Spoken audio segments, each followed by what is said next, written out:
Hey guys, Bryan with Headwaters Adventure Company, and today we're here again with Wiechman, and we're going to be doing a few more things to his boat. What are we doing today, Ben?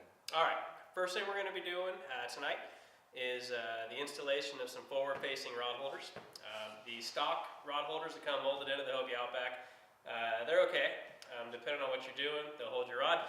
But if you want to be doing some trolling, which is a lot of what we're doing, you want to be able to get some different angles on those rod tips. Especially when you're going to be running a downrigger, which is another mod that we'll be doing to this boat. So the rod holders that we're going to be using are these ram tube juniors. These are going to be mounted up to the Outback using an 1.5" screwball, which is going to attach to a 4" gear track. For the location of these, we're going to put them right in front of the existing rod holders. That way I can still reach them, still get that rod out of there to get a good hook set. So let's begin. First thing we're going to do, open up our 4" gear track. Remove your parts. You're going to have the track itself, your backing plate, and then your hardware. And what I like to do is I like to line up my track with the front edge of the stock hole, and then I like to use my backing plate as a little spacer.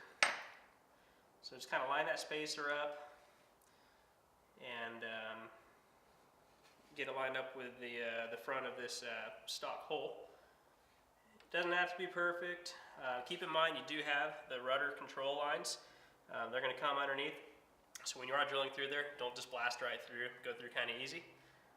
Once you have it lined up, squared up, take your Sharpie. You're going to mark your front hole. Okay. Now we'll go ahead and remove our track out of the way. We'll drill that guy out, then we'll come back in, put our plate in place, insert our screw to keep ourselves nice and flush. You'll drill your other 2 screws after that.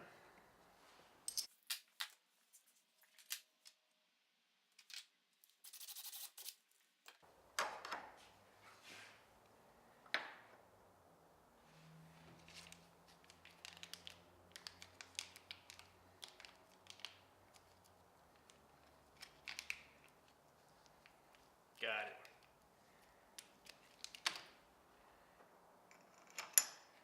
Okay, that guy's in place. Everything's still lined up and looking good. So we'll go ahead and drill our remaining 2 holes.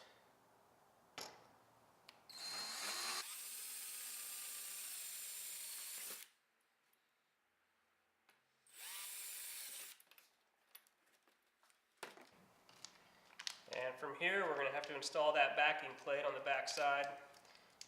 For the front screw, it's best to come through the front hatch. For the back 2, we're probably going to have to come from the middle hatch here. Luckily, we've got this nice rectangular hatch already installed, so that's going to make the job quite a bit easier.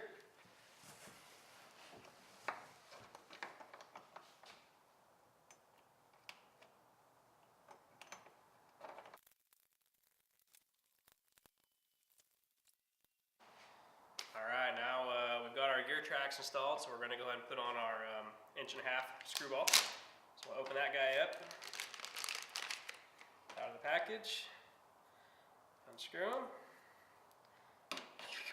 slide them into place, and tighten them up.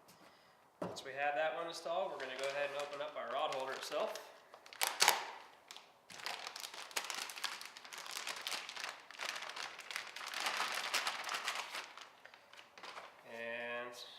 Give it a couple of turns to loosen up.